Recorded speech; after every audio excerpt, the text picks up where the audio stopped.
జరిగిన అంశాలను సమీక్షించుకొని ఇక జరగకుండా క్రైమ్ రేట్ని తగ్గించడానికి ఒక ఆలోచన చేయటం అనే సర్వసాధారణమైన ప్రక్రియ.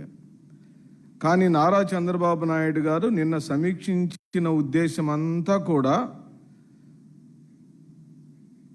మాటలేమో బ్రహ్మాండంగా వాళ్ళ సపోర్ట్ పత్రికల్లో రాయించుకోవడానికి అనుకూలంగా చంద్రబాబు నాయుడు గారు చాలా లిబరల్గా ఉన్నారు, క్రైమ్ రేట్ తగ్గాలని కోరుకుంటున్నారు, ఎలాంటి తప్పుడు కేసులు పెట్టడానికి వీల్లేదని కోరుకుంటున్నట్లుగా చెప్తూ మా ఎమ్మెల్యేలు చెప్పిన పనులన్నీ చేయమని చెప్పాడు. ఎమ్మెల్యేలు చెప్పినట్టు చేయమంటాం అంటే నువ్వు అక్రమ కేసులు బనాయించమని చెప్పటమే. చేతలకు మాటలకు పొంతన లేని తత్వం మీదని అనేక మార్లు మీరు ఈ రాష్ట్రానికి చూపించారు.